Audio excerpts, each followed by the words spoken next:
Now, how do you make a game? Making games isn't really easy unless you know how to make one. And really, it's just you just make a to make a proper game. You can have gravity with moving stuff. Or I mean, this is not really a proper game, I can say it, but you can also actually turn into a better one. Like literally just knowing everything what you should do there. But again, it isn't really easy when you're just a start beginner or whatever.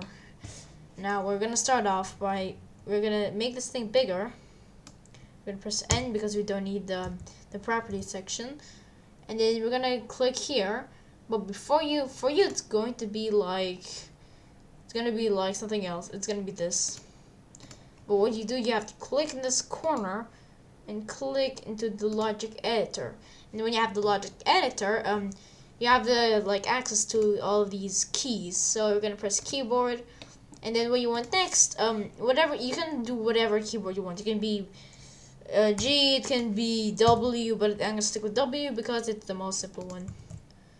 W, and then we're gonna click to the actuator, or if you want, you can do it manually, but it just wastes time. So okay, that was a bit awkward to see, but and then you can go to motion here, and then once you have that, you're gonna press you're gonna click on this right arrow, and then you're gonna close all of this. But you saw how it connected straight like this, so automatically add an and.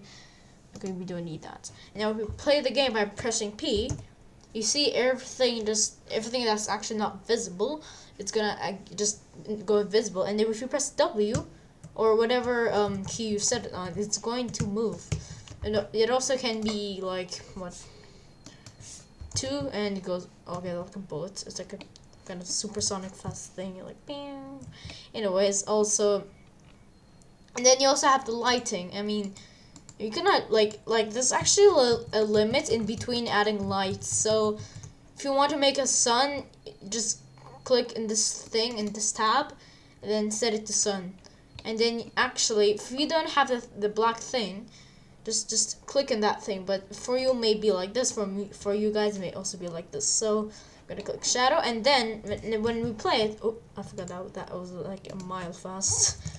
There you go. And then if we play it, you see we have shadows, but then there's also a limit. And then you can, but how you prevent that? But if you're only looking on one thing, like if you're just looking at the cube, I highly recommend you selecting this thing, press shift, right click on that, and then press Ctrl P to and then you have the object, and then you have to transform. I don't really see a difference in between these two.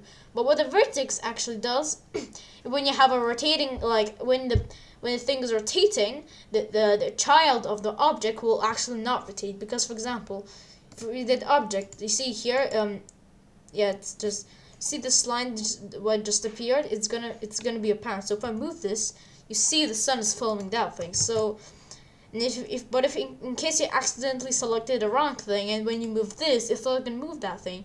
You're gonna select this, then shift, or it doesn't really matter. It can be there, it can be there. But yeah, really, and then press Alt P, and then you can do clear parent, and that just clears it. So whenever you actually move that thing, it's not gonna move with the sun. So we're gonna select that, that. And then we also have the coloring, which most of you already know how to do it. So just click on that material section, and then whatever color you want it to be, you can do it. But if you want an object to shine, or for example, if you want it to be really bright, you have the emit, and what that really does, it just turns it just glows. And then you have shadeless, which you just don't see the edges, and it's like a black hole. If you do it black, it's good. You can make, and then you press shadeless, it's just gonna be a black hole. So we're gonna set it to 0. If you want, sometimes there's those stuff. Oh, so by the way, that's a bit different. And then you have hardness. I don't really know if you've already seen that, but some of you guys really didn't really see that. And yeah, really. If you see in the this box right over here, if I lower it, the thing gets the sunshine of that thing gets bigger. So it just, look at that thing. It's just so bright. It's like literally the whitest thing I could ever imagine. If I set the max, it's like a little dot has just appeared. It's like pimps or something. Anyways, we're gonna set that to the normal 500. I mean 100. What? Why 500? Well, wasn't it 500? Different number. What if I set it to 50? I think 50 was its normal amount. Yep, it was 50. My memory is so bad. And then if you wanted to make it complete like a rubber dry thing, you just set the intensity to all the way to 0, and then you, as you can see, you have 0.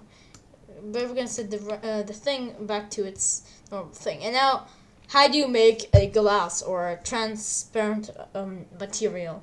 Well, it's really easy. You have this. Scroll down, click transparency. Open this tab. You have all this. You can set the alpha to all the way here. However, the problem is you cannot actually animate you cannot animate like this thing.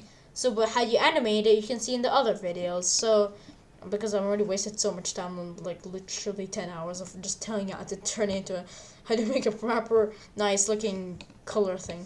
And then if you want, like you see, it's just very black. If the shadows are so blocked, I mean not blacked, black. So and whatever will be in here, no matter if it's like whatever color, it's just going to be black. Yeah, but how do you actually make it so it'll not be black? Go here, and it's really just easy. Click on the colors thing. You can set it to like a bit brighter, so you actually you can, as you can see, it's not gonna be like completely black anymore. So yeah, that's also good. And you can also change the color of the thing, but for some reason, sometimes if you change color, that's actually a complete opposite of color. They're just gonna be pure black. So for example, if it was this, or made it really dark, or never mind, I just messed that up. Actually, go when you want to change brightness in some kind of those tabs, go to HFZ, which I don't really know what that really stands for, but if you enable V, it's just gonna like change the brightness. So we're gonna set all this to 0 because we don't really need anything on there. And then, by the way, that thing is looking a little too dark. That's fine. Yeah, that's totally fine. And then also to add, if you want to add detail in your game, what you can do, go always filter 2D. Most of the people also don't really know that. You have remove filter, and then you have enable filter. Now, the one my favorite of all of those are motion blur. So what it exactly does, like if you just use it, there's not really differences. But if you see the value, increase the value to like 300, and when you play it, you see the quality just breaks, but also adds like a bit of detail. So if I set it to, let's set it to 0.6, it'd be this. Wow, look at that. It's like you're going 10,000 miles per hour or something. Now we can also add pelted, which is just this. And don't ask me, that's not cool, but it's also just confusing always. And now, if you did not know, really, you could, if you don't really see this. But the only thing that works in this tab, if I made a new, I'm clicking too much of the new ones, just use the spare ones, but you know, you have the wire, and what that really does, you see, it does not really like pop up as a wire, but in there, it does pop up. So if you play it, you have lots of those lines for you. It'll actually, you see, it's gonna be really just a line. If you want to change the color of the lines, line. If you wanted to make a bright line, whatever, never mind. And then also, if you really want to be creative, make a transparent line, or just do this, please. Yeah, but I don't really need. You don't have to put like 1,000 vertices in one thing, literally, like, bruh. Now you see I have lots of, ooh, that's confusing my brains. What? What was that? What? Never mind. And maybe that may be it for the first video, so, yeah. Would appreciate if that helped. And, yeah. You currently have a motion thing with a wire, and actually, just use surface.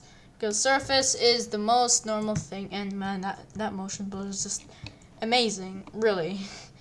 If you set it to 100 or max, nothing's changing because it's just so much lag. It may take the next billion years to literally just do one difference. 900 will be so confusing. Like, it's like stop time, but you still go like 1.0, like a billionth, 0.1 or something. If it did 0.7, you have this, and you can already see a difference, especially when you move kind of fast. And if I did like 80. Yeah, you can see like thousands of the copies. But I also actually wanted to tell you, if you have lots of objects, or like you have like a billion of those, and like it'll really lag a lot, because yeah, you see it's just so much stuff happening. So let's put that back. It will really lag. So I don't really the higher the value, the more it'll lag, because the more copies it places. So we're gonna set that. We can just do nothing. But also, if you want to know how to make gravity, go here, static, character, then add a collision bounds, because without the collision bound, oops, yeah, I just timed that perfectly. You have that weird edge missing thing. Let's do that a little bit slower, because that was a little too fast. And okay, that'll take another thing. There you go. You see, it just rips off like, it's like a circle. So we're gonna click this. Now, for example, if you were editing a lot like this, the collision bounds will be off place. So if this is a problem, you can either use convex hull, what it exactly does, it will just match the shape.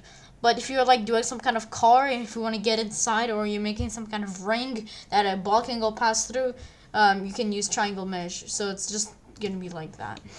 So we can actually gonna use the most normal ones. It doesn't really use your computer or computer memory a lot. So we're gonna go here, and as you see, well, I mean not yeah, but yeah, as you see, I'm like in the complete corner of the edge, and I'm not even falling. But also, if you want to know how to jump in this part, it's, oh my god, okay, that's gonna be a bit of a long video, but I'm gonna go here. If I'm not mistaken, it's called motion, character motion, and then jump. So we're gonna add this, and yeah, this is really gonna be the end. Yeah, and because my thing's gonna die soon, whatever, never mind. Yeah, now I have a jumping cube. Thanks for watching.